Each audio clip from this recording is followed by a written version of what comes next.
And Dave Sussman, we are, I guess you could call this CPAC After Hours. This is the real whiskey politics, guys.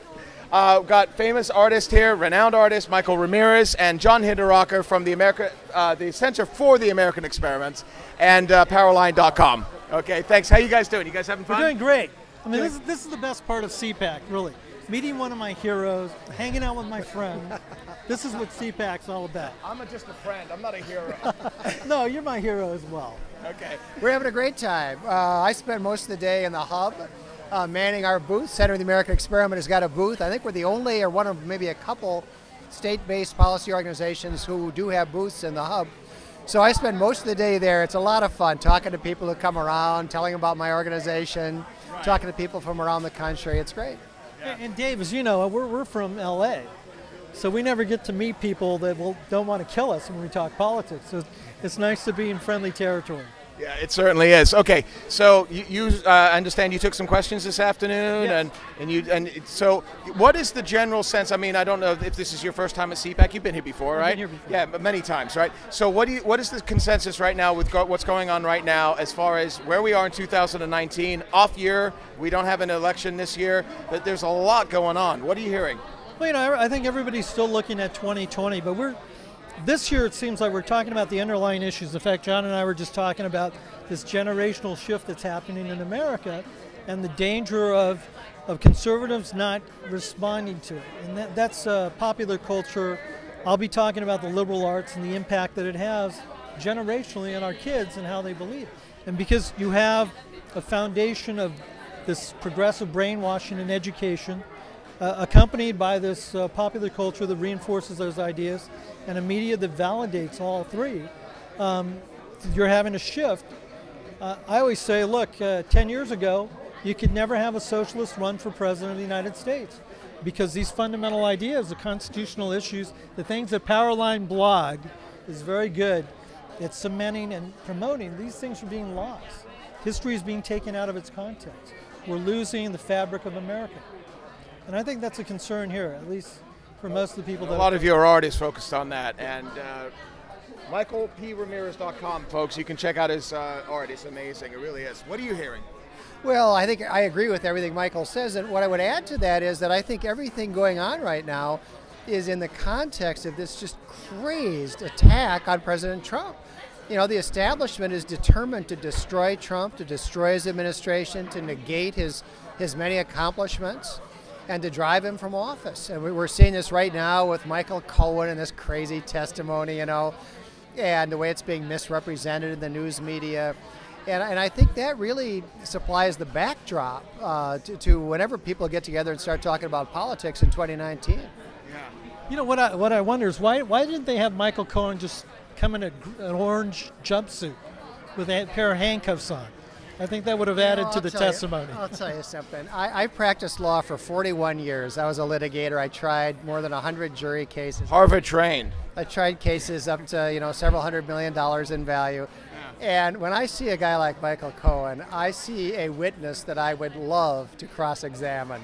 I would cross-examine that miserable little worm. What would you have asked him if you were on the dais? Oh, a lot of things. But I mean, one thing I would have right off the top, well, maybe off the top, I would talk about him already having pled guilty to lying to Congress, right? So the Democrats have now brought you back to lie some more. But one thing I would have gone after right up front is his preparation to testify. Because, you know, these guys, they don't just show up, you know, and get sworn in. Lanny Davis. This guy spent days working with Democratic Party staffers and Democrat committee staffers preparing to testify. And you know, you can ask him, like, for example, about questions that he was asked by those staffers who were preparing him and the answers that he gave. And you know that he was asked a lot of questions that he couldn't give them good answers to. And I think just burrowing into that whole substratum of what he did to prepare to testify, what questions he got asked, what he told them, how much time he spent with them, could be very effective to frame everything that comes after. Who is this we're listening to? And deconstructing this sympathetic figure that he sort of built up by his opening story, people seem to forget that he was Trump's enforcer. They called him the hammer for a good reason. And this is a guy who really didn't didn't really give you any sympathies whatsoever. He was the attacker, he was the enforcer, and now he's come across as something completely different, in a large measure to try to insulate himself from what he's done. Yeah, that's right.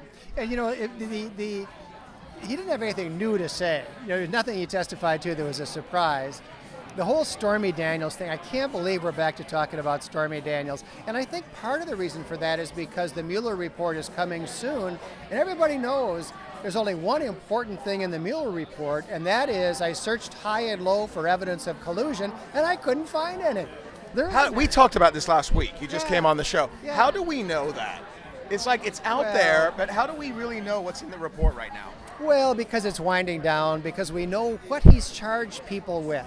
You know, he's charged these former associates of President Trump, and he's accused them of all kinds of stuff. But he's not charged anybody with anything that even remotely touches on colluding with the Russians. And if he had any evidence of that, you know, we would have seen it before. Right. And it's not the nature of Democrats, especially a Democratic administration. Remember, the prior administration had the full use of its intelligence services.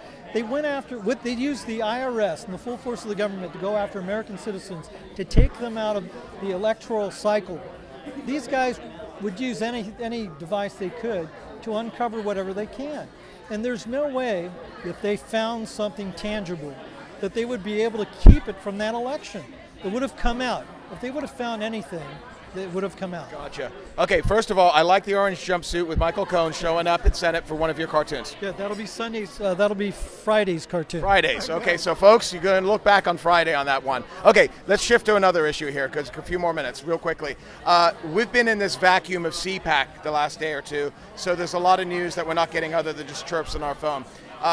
Trump walked away from North Korea last night. Talk about that. A lot of people were concerned, conservatives were concerned that he was just giving too much, and he basically just pulled the rug away. So what are we looking at in North Korea? You know, the first principle of negotiation is that you can't make a good deal if you're not willing to walk away. You know, and I think this is one of the problems we've had with past administrations is that they wanted the benefit of being able to announce, oh, we have a deal with Iran. Is it a good deal? Well, no, you know, and they claim, you know, peace in our time. And I think with Trump, you've got a guy who's an experienced negotiator who understands how the game is played. And, you know, he didn't have a good deal. He walked away. But that doesn't mean it's over. That doesn't mean he won't eventually get a good deal or a meaningful deal. It just means that he's not going to settle for a bad deal. That gives me a lot of comfort. People forget that Ronald Reagan walked away 5 times from Gorbachev before he finally got a good arms deal. Look, I was more worried that there would be a superficial deal done where they wouldn't have to quantify which denuclearized material was going to be done. And frankly, I'm glad that he walked away. It's better not to have no deal than to have a bad deal. So what was it? Kim Jong-un wanted certain parts of his nuclear arsenal to be withdrawn and leave the rest? Is that what he was asking, or? I think that's part of it, yeah. I think he had a very limited circle he wanted to draw around part of a nuclear program and agree to, you know, denuclearize that facility or something of that sort, but no commitment to actually terminating their nuclear program. He's trying to get credit for denuclearizing that one testing area, which basically had collapsed on itself and was no longer viable anyways. Now, you also have to keep in mind that I think the number one proliferator of 3-stage missile technology is North Korea. Yeah. So it's not just a matter of getting them to tap down on the nuclear threat to America where they can reach America, but you have to tap down this exodus of intelligence that's going to bad operators out there like Iran. And Iran isn't trying to go to the moon. Right. They're trying to get to the West Coast. Fantastic. Well, thank you both, gentlemen, very much. By the way, both of you are on Ricochet.com as well. So Ricochet listeners, check out Powerline, and you're on there all the time. And your art is featured every single day now. Yeah, I love Powerline. I love Ricochet, and I love Powerline. Yeah. I think these are the institutions that we need in the media right now, because people are starting to understand that they're not quite getting the truth from the mainstream media, and that there's alternatives out there like Powerline, what Ricochet is, what you're doing, that'll give people a conduit to what's really happening in the world. Fantastic. Where can people find your art? You're in the National Review? I'm in the National Review. I'm in the Daily Signal. So I run it about Review Journal, right? Yeah, in the Review Vegas. Journal, right? Okay. The Las Vegas Review. Yeah, and so people can find that all over. And RichardPRamirez.com. That's the Night Stalker. Oh my God, it's been a long day, folks. But and I did have a couple of whiskeys before I came in. After you look at his drawings, you can go to Michael P. Ramirez. Is he still alive? He hasn't been killed No, yet? I think he died. Okay, all right. So don't look for the Night Stalker. Look for this man, MichaelPRamirez.com. He's cracking up over here. And PowerlineBlog.com? PowerlineBlog.com, exactly. See, this is when it's nice to have an unusual name. Yeah. Very unlikely to be a mass murderer with my last name. It's great. Well, believe me, Richard is the nicest thing I've been called all week, so don't feel bad. But it's not like that's even, how did that come into my brain? It's like 35 years ago. Come on, you're obsessed with mass murderers. We knew that about you, Dave. And Center for the American Experiment, right? Yes, we're here at CPAC. We got a booth, having a lot of fun. Fantastic. Thank you, gentlemen. Enjoy. And thank you. We'll be right back again real soon with Whiskey Politics. Thanks.